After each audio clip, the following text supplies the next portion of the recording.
nos abençoado tanto através da vida de cada um dos homens, dos pais. Temos visto empenho, né?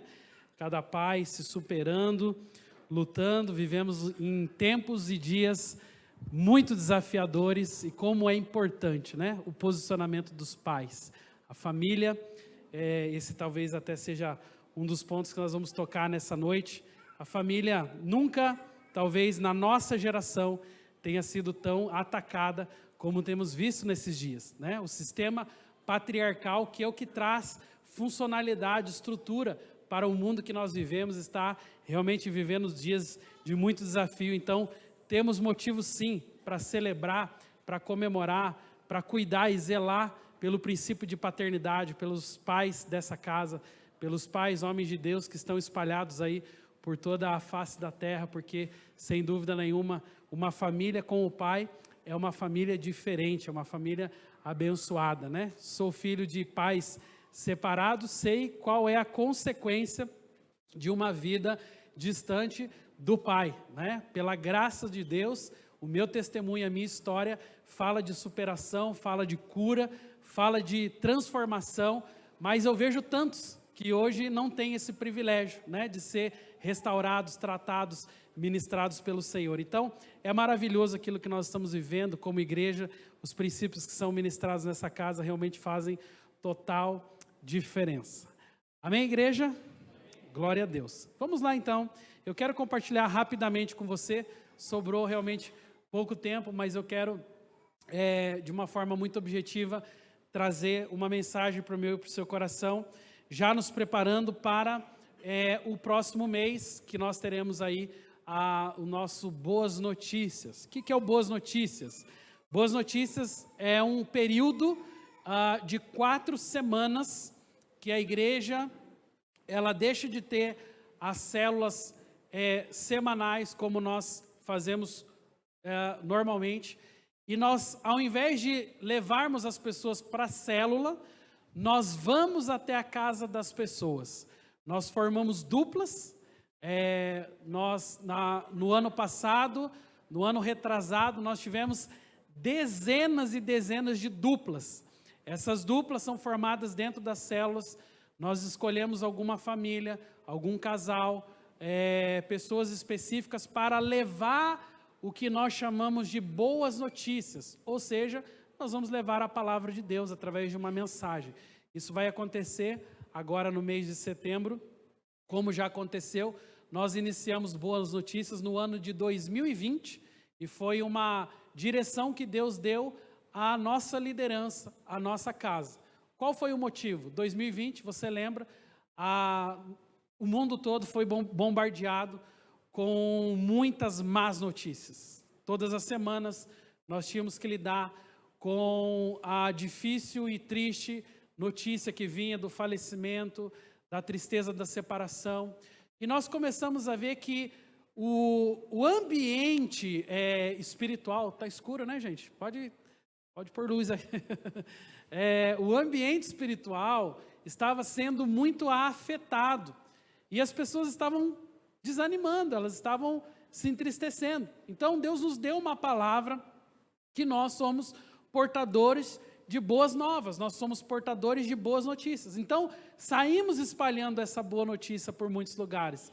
E assim foi uma bênção em 2020, assim foi uma bênção em 2021, 2022, e agora pelo 4º ano consecutivo vamos realizar Boas Notícias. É uma bênção e eu quero que você se prepare para esse momento, porque eu creio que Boas Notícias é muito mais do que um movimento da igreja, é uma chave para virar a nossa mentalidade, a nossa interpretação sobre qual é o chamado do Senhor para nós nessa geração. Amém?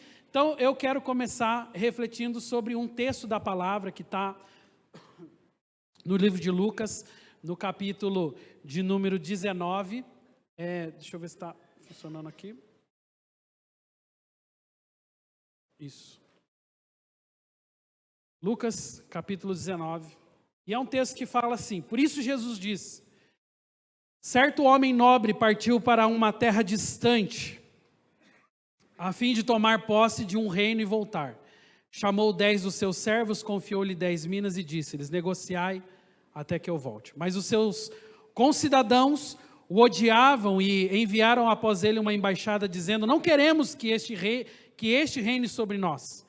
Quando ele voltou, depois de ter tomado posse do reino, mandou chamar os servos a quem tinha dado o dinheiro, a fim de saber quanto tinham conseguido ganhar com os seus negócios. O primeiro se apresentou e disse: Senhor, a sua mina rendeu 10. E o Senhor disse: muito bem, servo bom e fiel. Muito bem, servo bom. E porque você foi fiel no pouco, terá autoridade sobre 10 cidades. E o segundo servo veio e disse: Senhor, a tua mina rendeu 5.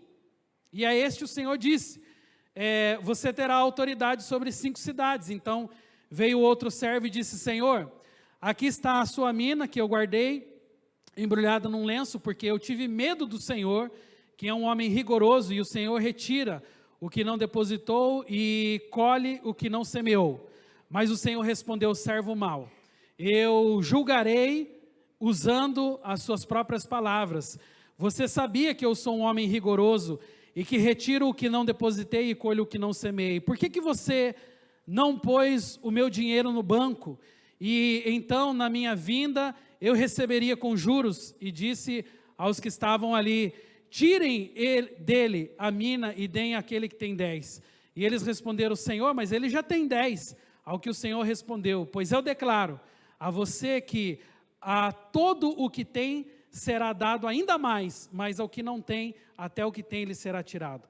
Mas quanto a esses meus inimigos, que não quiseram que eu retirasse sobre eles, tragam-nos aqui e os mantém na minha presença. E depois de dizer isso, Jesus prosseguiu a sua viagem para Jerusalém. Amém?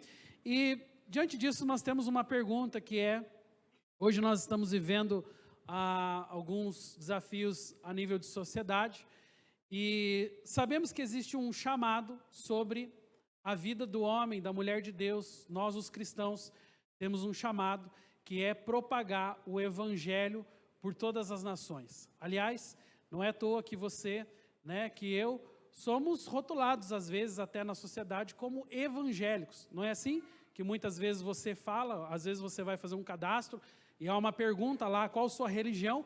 Muitos de nós nos definimos como evangélico. E evangélico é exatamente o termo que vem da palavra evangelho, que significa boa notícia. Evangelho significa boas novas ou significa boas notícias. E a verdade é que um termo que foi cunhado sobre nós faz total diferença quando nós entendemos ele à luz da palavra de Deus. Porque se evangelho significa boa notícia, e você e eu somos os portadores do evangelho, logo, o que nós precisamos levar para as pessoas é uma boa notícia. Diga comigo assim: preciso levar uma boa notícia. Mas a verdade é que muitos de nós não temos levado uma boa notícia. Muitas pessoas ainda estão levando uma má notícia às pessoas. Talvez muitos não entenderam o seu real chamado diante das perspectivas da palavra de Deus. Então, esse chamado envolve fazer a vontade do Senhor, quando as boas notícias do reino de Deus, elas são espalhadas por todas as gerações, por todo o mundo, para todas as pessoas. Mas a realidade hoje tem sido um pouco diferente. A verdade é que nós temos visto hoje um grupo de pessoas que se definem como cristãos, mas na verdade demonstram um coração amedrontado. É nítido hoje perceber que no meio da igreja tem um temor, tem na verdade, um medo daquilo que está ocorrendo no contexto social. Muitas pessoas pressionados e às vezes até sem uma referência daquilo que devem viver enquanto palavra de Deus, têm se amedrontado diante das afrontas que Satanás tem levado a essa geração. Mas na verdade nós não podemos nos amedrontar. Nós precisamos nos posicionar, e nos posicionar como homens e mulheres de Deus que são portadores da boa notícia. Somos portadores do evangelho. Então, é muito simples você pensar que hoje imagine que você está lá conversando com um amigo seu, ok? Então, o seu amigo, ele é uma pessoa que não conhece a Bíblia, não conhece a palavra de Deus, não sabe da história de vitória que nós celebramos agora aqui na ceia. Então, essa pessoa está lá muitas vezes com medo do que está acontecendo, dos rumos que a sociedade está tomando, do rumo que as famílias estão tomando, e essa pessoa está muito preocupada com a situação atual. Quando ela olha para um evangélico, no bom sentido do termo, essa pessoa tem uma expectativa que o evangélico, ou seja, que o portador do evangelho traga para ele o quê? Uma boa notícia. E uma boa notícia, o que é uma boa notícia? Uma boa notícia não é exatamente um bom conselho, isso filósofos deram, pessoas de autoridade, líderes deram bons conselhos na sociedade. Boa notícia é algo completamente diferente, porque a boa notícia ela tem muito mais a ver com a perspectiva do céu sobre a terra. A boa notícia do Evangelho nos nossos dias é saber que o céu se unirá à terra para cumprir os propósitos de Deus. Por isso que o reino do Senhor é um reino que abrange todos os povos e nações. E é por isso que há uma expectativa santa de que, conforme a Bíblia nos diz, todo joelho se dobre, toda língua confesse que Jesus Cristo é o Senhor. Agora, qual é a realidade que nós vemos? O evangélico se posiciona diante do não cristão, do temeroso, daquele que está com medo do que está acontecendo, e ao invés de ministrar uma palavra de sabedoria, ao invés de animá-lo com as perspectivas do céu, essa pessoa muitas vezes acaba até desanimando a outra pessoa, dizendo, olha, você acha que está ruim hoje? Fique esperto que vai piorar, vai vir mais sofrimento, vai vir mais dor, tem coisas para acontecer. E o evangélico está levando uma má notícia. Eu pergunto a você, se a boa notícia tem a ver com a esquizofrenia que as pessoas estão vivendo hoje, de achar que o mundo vai acabar, que o diabo vai tomar conta, que o mundo será destruído. Se essa é a boa notícia, pergunto a você, quem quer saber da boa notícia? Ninguém. As pessoas querem uma palavra de esperança. As pessoas querem saber o que eu faço para resolver a angústia do meu coração.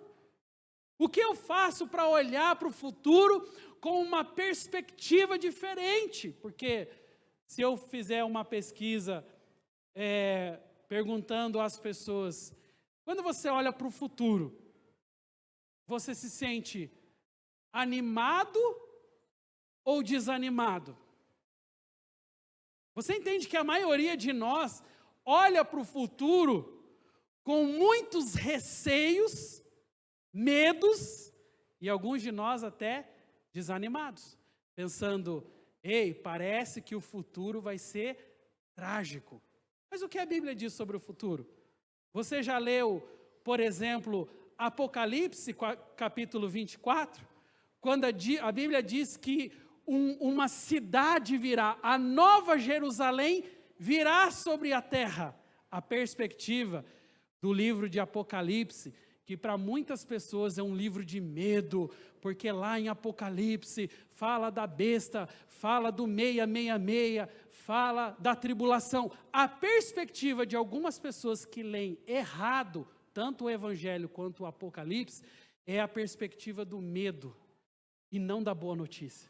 Elas não conseguem entender que o que está escrito ali é para gerar esperança no coração dos fiéis e não pavor, não medo. Mas nós gostamos disso. Nós gostamos de falar para a pessoa, olha, você viu só, agora vão colocar um chip, vai ser na testa, vai ser na mão, vai ser na perna, você não sabe, as pessoas já estão sendo marcadas com 666, e aí uma esquizofrenia vai tomando conta da igreja, de modo que as pessoas têm mais medo do futuro do que esperança.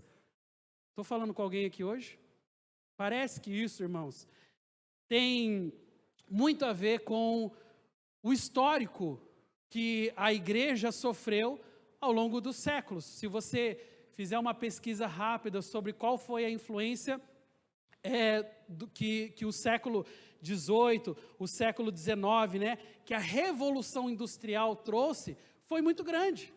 Porque da igreja primitiva até o século XVII, XVIII, quando aconteceram os maiores avivamentos do planeta, a perspectiva do cristão era de esperança.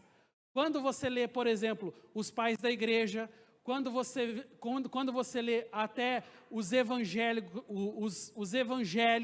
quando você lê profetas, você não consegue entender uma perspectiva negativa. Pelo contrário, a palavra da igreja primitiva, entre os pais da igreja, entre os homens de Deus que eram aqueles que eram responsáveis pela palavra de Deus, era sempre para uma palavra de esperança. Tanto que do século I até o século XVIII, o evangelho só avançou, mas veio a Revolução Industrial. Veio um novo momento na história que influenciou diretamente a igreja. Nessa revolução, então, os homens começaram a achar que essa coisa de igreja, essa coisa de oração, essa coisa de Bíblia, não era algo que fizesse muito sentido com a sociedade da revolução, com a sociedade progressista. Não. Então eles começaram a fazer uma simples separação. Tudo que tem a ver com Bíblia, com Deus, com oração, com igreja, andar de cima, céu. Tudo que tem a ver com trabalho, política, sociedade, andar de baixo, terra. E aí, a partir da Revolução Industrial, começou a criar a cultura de uma separação, onde coisas espirituais, andar de cima, céu. Coisas da terra, andar de baixo. E eles começaram a negar a importância do cristianismo, a importância da palavra de Deus no nosso dia a dia, nas esferas sociais. E foi aí que a política começou a tomar uma direção tão somente terrena. E foi aí que, então, as pessoas começaram a achar que, bom, de segunda a sexta-feira, ou de segunda a sábado, a minha vida é trabalho, a minha vida é correr atrás das minhas coisas, a minha vida é correr atrás dos meus objetivos. E aí domingo, sim, domingo é dia de cultuar ao Senhor. Domingo é dia de pôr uma roupa mais alinhada. E sem perceber, de uma forma muito sutil, a religiosidade foi entrando no coração das pessoas, de modo que nós começamos a separar. Domingo é dia de Deus, segunda-feira é meu dia, é o meu trabalho. Então, a pessoa no domingo se comporta, parece um anjo no domingo, mas na segunda-feira dá calote, mente, vive uma vida promíscua, faz as coisas conforme os desejos e ambições do seu próprio coração, e isso foi fazendo com que a religiosidade se instalasse sobre a nossa sociedade. E hoje, tem muita gente que ainda vive assim, vive desconectado, vive separado, acha que coisas de Deus são ligadas somente ao domingo, dia de culto, e coisas do mundo são ligadas à segunda-feira. E é por isso que o diabo hoje tem invadido as esferas da política, as esferas da sociedade, a esfera das nossas escolas, a esfera das nossas famílias, porque nós fizemos essa separação. Porque nós deixamos de fazer com que a boa notícia pudesse se conectar com as pessoas, com a realidade daquilo que eles viviam. Então, a boa notícia precisa ter algo a ver com o céu se unindo à terra. Essa é a boa notícia do reino de Deus. É quando o céu se une à terra, é quando as esferas da sociedade são impactadas pela presença do céu. Isso só vai acontecer quando nós deixarmos de viver igreja só no domingo. Quando a igreja invadir as esferas da política, quando a igreja invadir as esferas das escolas, do contexto social que nós vivemos, porque enquanto nós ficarmos reclusos, escondidos, quase que dentro de um mosteiro, como monges, como pessoas que oram, que buscam o Senhor, mas que não ativam a sua vida espiritual, que no dia a dia não se relacionam, não evangelizam, não levam a boa notícia para as pessoas. Isso faz de muitos de nós, às vezes, parte de um gueto. Nós somos para muitas pessoas aí fora, nós somos uma subcultura. O cristianismo dos nossos dias tem se resumido hoje como uma subcultura. Só que nós precisamos lembrar que nós não somos uma subcultura, nós somos a contracultura. Nós viemos para mudar esse mundo. O Senhor te ungiu com um óleo de sabedoria, de graça, para que você não somente na igreja, mas lá no seu trabalho, quando alguém tiver uma dor de cabeça, você falar, posso orar pela sua vida? Para que você lá no ambiente escolar, quando vê que aquelas crianças estão tomando uma proporção maligna, você chegar e falar, ei adolescente, ei jovem, posso conversar com você? Ser um instrumento de Deus? Aconselhar? Quantas vidas às vezes não podem ser abençoadas por um homem, uma mulher de Deus, que saiu da sua esfera religiosa, de culto de domingo, para atuar com a presença do Senhor numa segunda, numa terça, numa quarta, ou seja, em qualquer dia da semana. Então a boa notícia, meus irmãos, precisa ter a ver com o céu se unindo à terra. E o céu se unindo à terra é isso, você vai atrair a perspectiva divina dos céus, para que você seja um instrumento dele nessa terra. Mas hoje nós temos visto, um sem número de pessoas que vivem imersos nessa má notícia, como o texto que nós lemos. E aqui nesse texto de Lucas 19, a palavra do Senhor conta uma parábola, aonde o Senhor, como o dono da terra, ele sai para um lugar distante. E esse lugar distante, na verdade, esse lugar para onde ele vai, é um lugar que ele vai se preparar para a sua volta. E essa é uma alusão à segunda volta de Jesus. Porque nós não podemos achar que salvação é o fim último da minha relação com Deus. Muito pelo contrário, a salvação é o ponto de partida da minha relação com Deus. Muitas pessoas têm essa mentalidade. Ah, pastor, o que eu preciso fazer? Eu chego na igreja, eu faço o curso de integração, eu batizo, e aí parece que o curso de integração, o batismo, finalizou para a pessoa, porque afinal de contas agora ela já está salva. E eu faço uma pergunta a você. Entre a salvação e a segunda vinda de Cristo, às vezes pode ser bastante tempo, irmãos. Algo precisa acontecer. Salvação não é o fim. Salvação é o começo da nossa história, do nosso relacionamento com o Senhor. A palavra de Deus nesse texto de Lucas 19, ela diz que o Senhor deu uma ordem. Olha, eu vou, mas eu vou voltar. E o que você faz no intervalo entre a vinda e a volta do Senhor? A Bíblia diz, negociai até que eu volte. Diga comigo assim, negociai até que eu volte. Essa foi a palavra do Senhor. Em outras palavras, não pare. Não faça da salvação o seu ponto de chegada, mas sim o seu ponto de partida. A vida depois da salvação continua e precisa continuar ainda mais vibrante. O povo do Senhor não pode parar, não pode desanimar, não pode ficar no meio do caminho. Nós temos que negociar. Negociar aqui significa continuar atuando, continuar evangelizando, continuar amando, continuar propagando o reino de Deus por todos os lugares por onde nós passarmos. Mas ainda hoje as pessoas têm uma paralisia espiritual, porque acham que eu quero encontrar uma igreja que eu fico lá quietinho, esquenta banco, eu vou sentar, eu vou ser um mero espectador da igreja. Misericórdia, irmãos. A igreja do Senhor é uma igreja viva. Nós não somos espectadores, nós somos protagonistas daquilo que o mundo precisa ver. Então o Senhor está chamando você para continuar,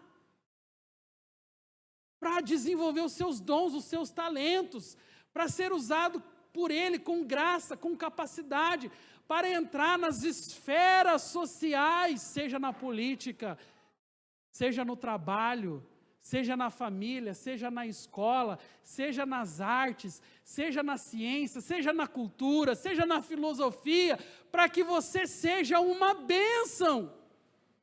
Porque ser uma bênção na igreja, irmãos, é fácil. Quero ver ser uma bênção lá no seu trabalho. Quero ver ser uma bênção lá na sua academia. Quero ver ser uma bênção lá na sua vida familiar com aqueles que ainda não servem Jesus. Porque muitos de nós, sem perceber, estamos como a Revolução Industrial, separando Deus. Domingo é dia de culto. Amém, glória a Deus. Melhor roupa, melhor camisa, vou alinhadinho para a presença do Senhor, porque afinal de contas, tenho reverência, tenho temor a Deus. E quem disse que a segunda-feira não é santa, como é o domingo? Quem disse que a terça-feira não é santa, como é o domingo? Então, da mesma maneira que eu venho com temor, com alegria para a casa do Senhor no domingo, eu preciso chegar no meu trabalho na segunda-feira e falar, hoje a seara é grande, eu vejo os campos estão brancos. Pela fé você começar a semear a palavra de Deus e ser um instrumento nas mãos do Senhor. Foi 3 amém aqui. Pela fé você vai ser um instrumento nas mãos do Senhor. Amém. É isso que nós precisamos ser, aqueles que realmente salgam, que fazem a diferença no mundo que nós vivemos. Está aqui o exemplo da sogra de Pedro. Esse texto de Marcos, capítulo 1, diz que, saindo eles da sinagoga, foram com Tiago e João diretamente para a casa de Simão e André. A sogra de Simão achava-se acamada com febre e logo lhe falaram a respeito dela. Então, aproximando-se, tomou-a pela mão e a febre a deixou, passando ela a servi-los. Veja, o contexto da história dessa mulher é o contexto da história de muitas pessoas hoje. São pessoas que buscam a igreja, são pessoas que são atraídas ao evangelho, porque elas têm uma necessidade. Veja que Simão, ele foi um homem de Deus, porque levou Jesus até a casa de sua sogra para abençoá-la, para curá-la, para que o Senhor, conforme diz o texto, impusesse as mãos sobre aquela mulher e ela fosse curada. E ela foi curada. Mas qual que é a diferença da sogra de Pedro para boa parte das pessoas que foram libertas e curadas no Novo Testamento? A diferença é muito simples, irmãos. Essa mulher, depois de ser abençoada, ela não ficou lá, uau, que alegria, fui abençoada, fui restaurada, estou livre do meu mal. Não, a Bíblia fala que ela se levantou e passou a servir. E essa é a diferença. Pessoas salvas, uma vez salvo, eu preciso abrir o meu coração e falar, o que eu preciso fazer agora? Foi isso que ela fez. Mas eu vejo pessoas, às vezes, que Deus abençoou. Nessa casa mesmo, gente, aqui, nós temos algumas dezenas de histórias de cura. É verdade, pessoas que foram curadas durante o louvor, pessoas que foram curadas durante a palavra, teve até cura no dia da nossa multiplicação de líderes de célula, pessoas que até hoje testemunham, Deus curou a minha vida lá naquela igreja, e é uma maravilha, porque todos eles continuam, mas o que a gente vê, em boa parte das situações, é que as pessoas às vezes buscam o Senhor, porque elas têm uma enfermidade, porque elas têm uma lacuna nas suas almas, porque elas têm uma tristeza, porque elas estão em um momento depressivo, mas depois que a bênção vem, muitos, tchau. Quando você é pai, quando você é uma mãe, você sabe muito bem o que é ser, às vezes, ignorado. É horrível quando isso acontece, quando você não recebe a recompensa de acordo com aquilo que você entregou. Há uma parábola no livro de Lucas que fala dos 10 leprosos. A Bíblia fala que 10 homens estavam lá em uma aldeia, E todos eles estavam gritando, porque sabiam que Jesus ia passar por aquele lugar. E quando Jesus passa, os 10 vão até Jesus. E a Bíblia fala que Jesus começa a curá-los. Veja, a lepra, naquela época, era uma doença terrível. Era uma doença que fazia com que as pessoas tivessem que ficar distanciadas da sua família, do contexto social. O que é a lepra? A lepra é a decomposição do corpo. Então, o cara ia coçar a orelha e saía a orelha na mão. Era uma coisa horrível. E por isso que eles tinham que ficar longe, porque era altamente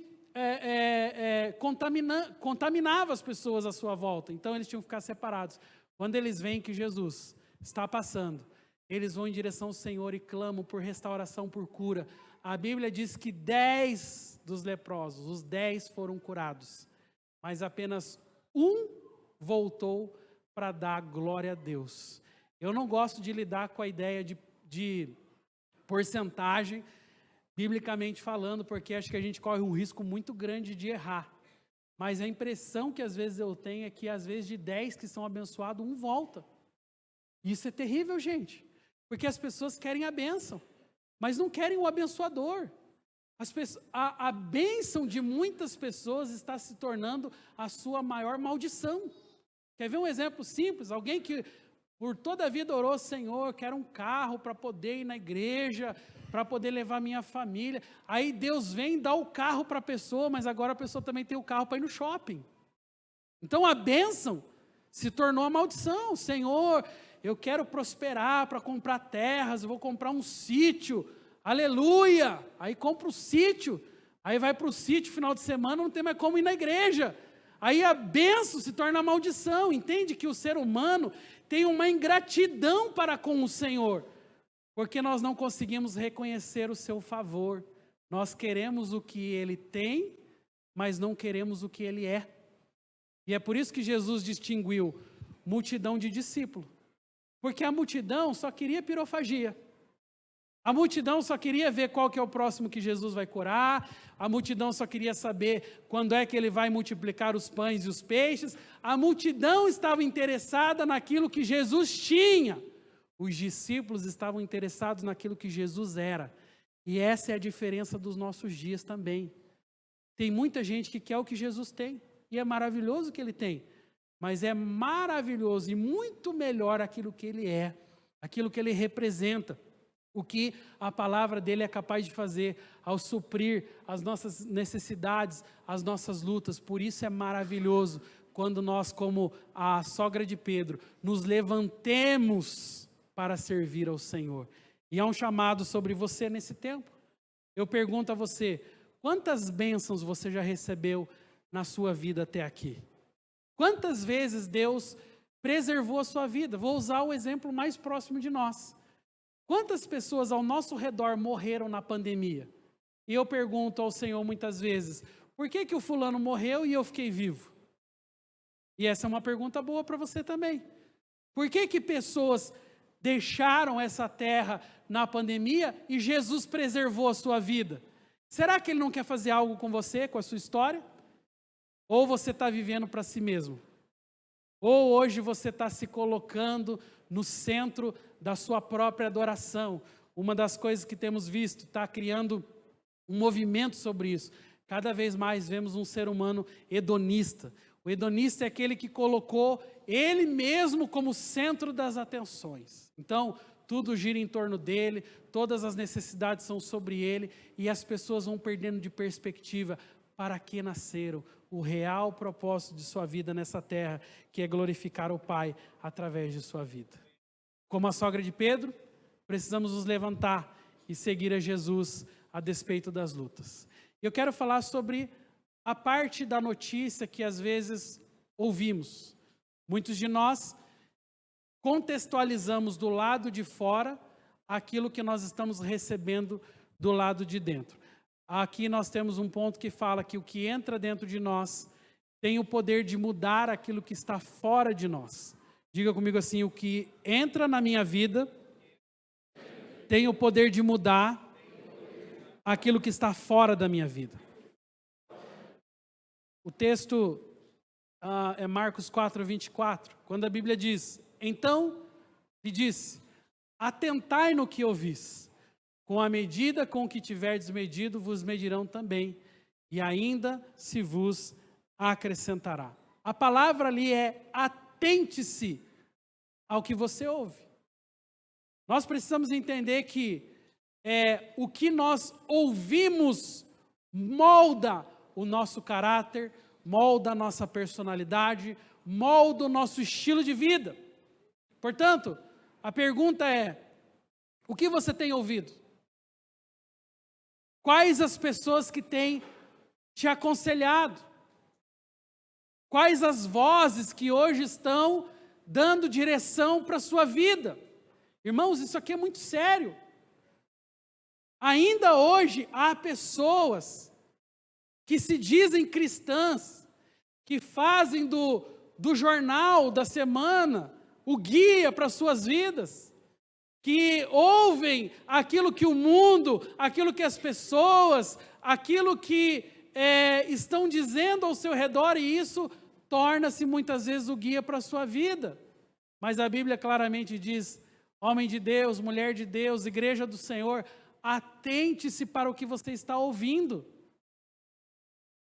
Aquilo que você ouve vai moldar o seu coração, vai moldar a sua vida. Porque, de alguma maneira, isso vai influenciar a nossa maneira de pensar. De alguma maneira, isso vai chegar ao nosso coração e vai começar a formar caráter, vai começar a formar opinião. Então, é muito importante saber, em primeiro lugar, a quem eu estou ouvindo. Qual que é o meu noticiário diário? Como que você se atualiza? E eu gosto de dizer, como nós já ouvimos muitas vezes, né? A Bíblia, ela é mais atualizada do que o jornal de amanhã cedo. Se você se atualizar pela Bíblia, pela palavra de Deus, eu digo a você, não tem erro. Mas hoje vivemos na sociedade da mídia, então os nossos celulares estão toda hora acesos. Você segue muitas pessoas. Você ouve conselhos daqui, conselhos dali, conselhos de lá, e a pergunta é: quem está formando opinião no seu coração? A quem você tem dado ouvidos? Porque a Bíblia claramente diz: atente-se no que ouve. Em outras palavras, não pode entrar qualquer lixo nos seus ouvidos. Cuide dos seus ouvidos, porque há muitas pessoas mal intencionadas. Hoje de manhã, na nossa aula no curso de líderes, estávamos falando sobre isso. A maior guerra que nós estamos vivendo nos dias de hoje, gente, não se engane, não é a guerra dos blindados que está acontecendo lá entre Rússia e Ucrânia. A maior guerra que nós estamos vivendo hoje é a guerra das narrativas. Cada um constrói a narrativa que quer. Cada um molda a sua vida do jeito que quer. E aí tem muitos cristãos dando ouvido para pessoas que constroem narrativa fora da palavra de Deus. A narrativa que eu e você precisamos dar atenção é a narrativa da Bíblia. Do contrário, nós estamos seguindo a deuses falsos. Do contrário, nós estamos negando a nossa fé, nós estamos permitindo que os nossos valores mais importantes sejam mudados e alterados por pessoas que não têm a unção de Deus. Então, meu irmão, minha irmã, definitivamente no seu coração, atente-se ao que você ouve, filtre o que vai entrar por aqui, porque isso vai moldar o seu coração. Já era o sábio Salomão, né? Que falava isso em Provérbios 4:23, sobre tudo que você deve guardar, guarda teu coração, porque dele procede o quê? Fontes da vida. Quando você ouve, né, você interioriza aquilo que você ouve, e ali está a fonte da vida. Mas a Bíblia diz claramente: guarda teu coração, proteja tuas emoções, proteja sua alma. Não ouve qualquer coisa não. Seja mais criterioso para receber conselhos. Seja mais criterioso para permitir que pessoas falem ao seu coração. Tente entender qual é a narrativa por trás daquilo que estão falando para você. Por isso que eles preferem as crianças. É por isso que o ataque maior hoje é aos nossos pequenos, porque como uma esponja, eles absorvem qualquer coisa que é falado para eles. E a guerra de narrativa começa lá nas escolas dos nossos filhos, quando na verdade muitos estão querendo influenciá-los. Agora, o que mais me causa temor é o fato de que não é só as crianças. Tem homem de Deus, mulher de Deus, homem barbado de 20 anos de igreja, dando ouvido a qualquer camarada que ele vê no Instagram. Se alimentando de conselhos de pessoas que às vezes você nem sabe sobre a vida daquelas pessoas, porque se a pessoa tem uma boa comunicação, uma boa apresentação, não significa dizer que a vida dela está em ordem para que você receba algo. Então a Bíblia é clara, irmãos, atente-se no que você ouve. De todas as coisas que você tem que guardar, guarda teu coração, porque dele procede as fontes da vida. Mateus 15:11 diz, não é o que entra pela boca, o que contamina o homem, mas é aquilo que sai da boca. Isto sim contamina o homem. Ou seja, se entrou, vai sair. Mas quando a fonte que entrou já era contaminada, o que vai sair também contaminado. Porque nós somos o reflexo daquilo que nós temos no nosso interior. A Bíblia já declara dizendo assim, a boca fala do que está cheio o coração. Então, do que é que está cheio o nosso coração? Nós vamos exatamente falar e viver daquilo que nós estamos cheios. Se nós estamos cheios de medo, de tristeza, de dor, de julgamento, de anseios por essa era, por essa geração, naturalmente isso é o que vai sair de dentro de nós.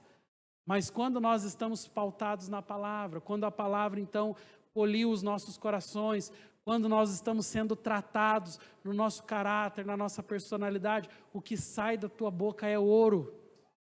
Como a Bíblia diz, é remédio, né, para que muitas pessoas sejam curadas. Eu quero convidar você a se colocar em pé nessa hora.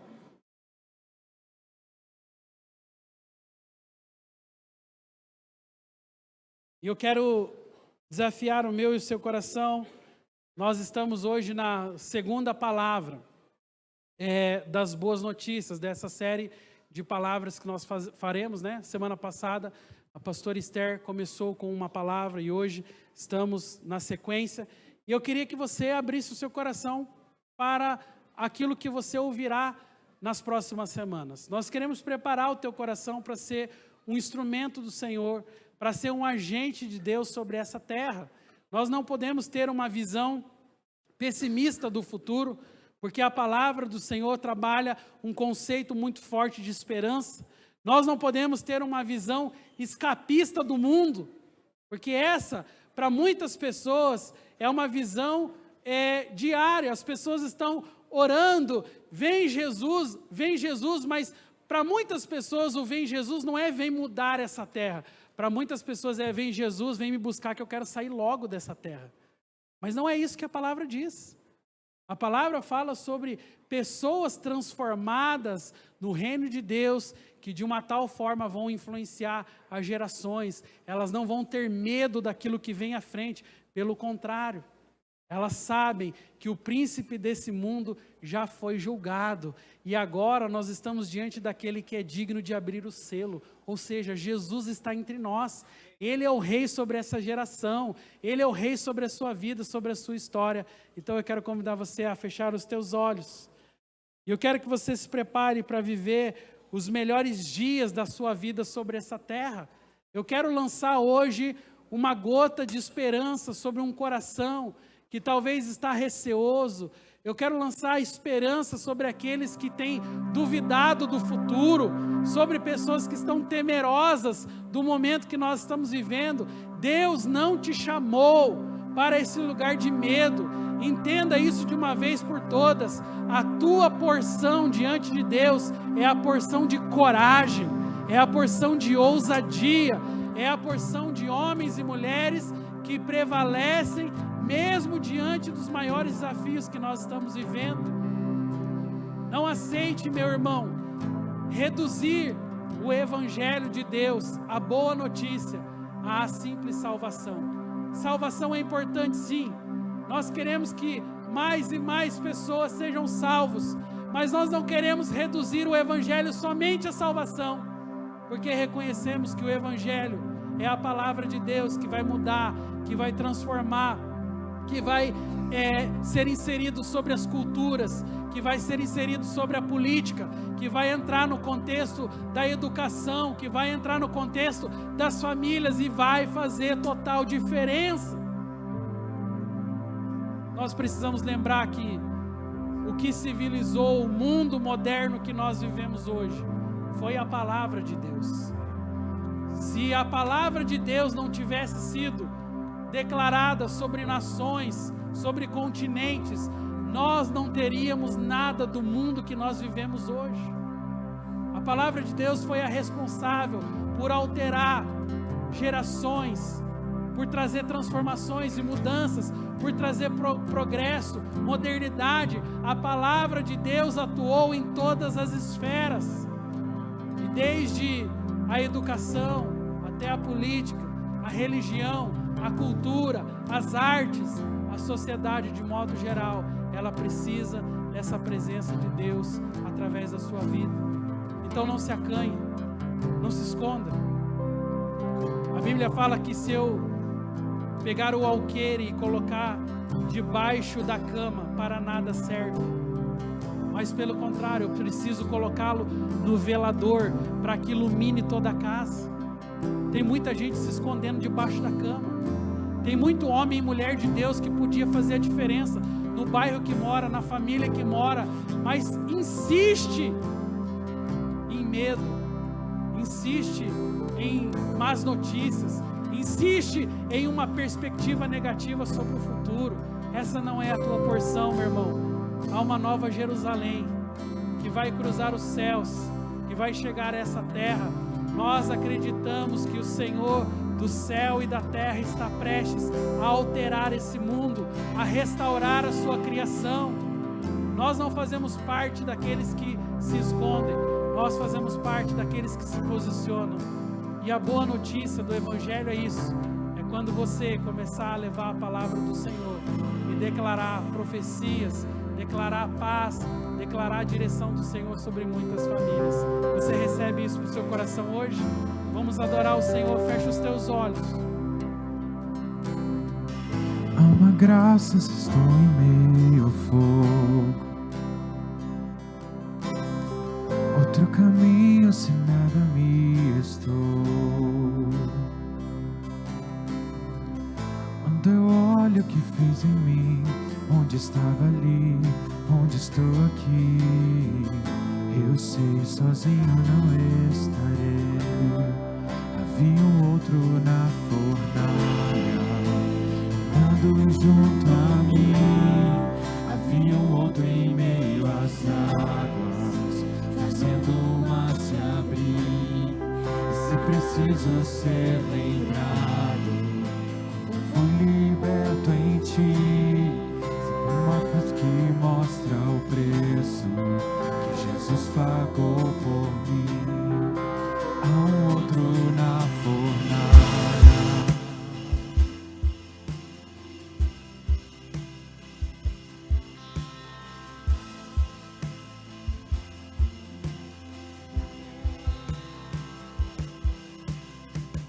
Sobre as águas está o meu passado. Nunca mais o pecado vai me escravizar. Se eu tropeçar no meu caminhar, me levantarei, eu persistirei. Sigo em frente ao mundo, não vou me prostrar. E eu sei, sozinho não estarei. Há um outro na fornalha, andando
faça um ato profético comigo agora.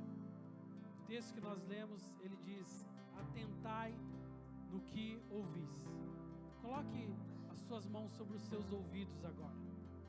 E eu quero nessa noite declarar que os seus ouvidos, eles não são lixos do mundo. Amém? Você tem ouvidos para ouvir a palavra de Deus. E nessa noite, pela fé, eu quero declarar que os seus ouvidos estão sendo preparados para ouvir as notícias do reino que vem e não da morte. Eu quero declarar que os seus ouvidos estão sendo preparados para ouvir sobre as perspectivas do céu sobre a sua vida e não sobre o inferno. Eu quero declarar que os seus ouvidos estão sendo preparados para ouvir sobre cura e restauração e não sobre as tristezas que o mundo traz. Eu quero declarar que os seus ouvidos hoje estão sendo preparados para ouvir princípios de restauração na sua família, na sua casa, para que você dê atenção àquilo que está escrito nas Escrituras, aquilo que tem algo a ver com o sonho de Deus para a sua vida, e não com as tristezas, com o medo e com o pavor que está sobre esse mundo. Eu quero que você mesmo agora seja a autoridade sobre a sua vida, e você vai ungir os teus ouvidos. Você vai declarar que sobre os teus ouvidos somente entrarão a palavra de Deus, e você será restaurado sobre toda a promessa do Senhor.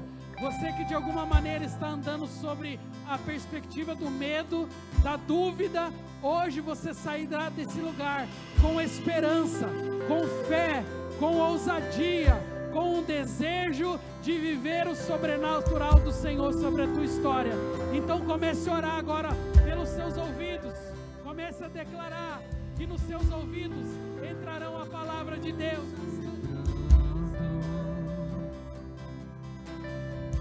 Ouço cadeias quebrando. Ouço cadeias quebrando. Ouço cadeias quebrando. Ouço cadeias quebrando.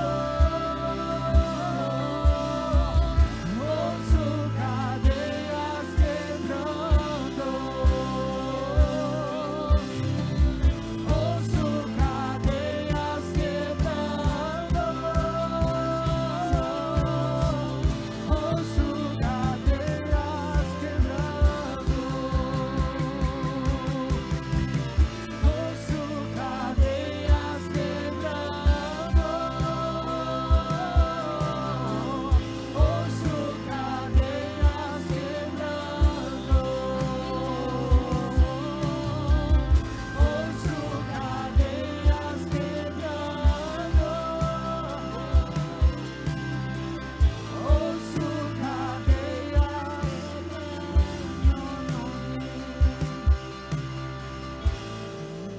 Amém. Eu quero dar uma dica muito prática para você. Essa semana você vai ouvir muita canção de adoração, amém? Eu quero incentivar você a criar uma atmosfera de adoração na sua casa. Talvez, se você tem o costume de ligar a televisão para assistir coisas que semanalmente você assiste, você vai ligar, mas você vai colocar um louvor e uma adoração, amém? Você vai entrar na presença do Senhor e você vai permitir que também a sua casa, a sua família sinta a presença de Deus, porque na adoração as palavras de Deus são liberadas, e isso gera fé. A Bíblia é clara quando diz que a fé vem pelo ouvir e ouvir a palavra de Deus, amém? Amém? Quantos têm um celular aqui? Quantos têm um celular? Tem um aplicativo que talvez você não tenha na sua Bíblia, no seu celular, chamado Bíblia Sagrada. É muito importante, gente. A tecnologia nos aproxima também de Deus. Não tem só coisa ruim. Então lá, coloca esse aplicativo chamado Bíblia Sagrada. Tem uma parte lá que você pode colocar a Bíblia em áudio. Se você estiver dirigindo, se você estiver no seu quarto, se você estiver em qualquer lugar, você pode ouvir a palavra de Deus. E a palavra de Deus vai trazer libertação sobre você. Então, use essa semana para entrar em atmosfera de adoração. Use essa semana para colocar um aplicativo que está lá ministrando a palavra de Deus sobre a sua vida. E eu não tenho dúvida, irmãos, vamos atravessar essa semana de uma forma diferente, amém?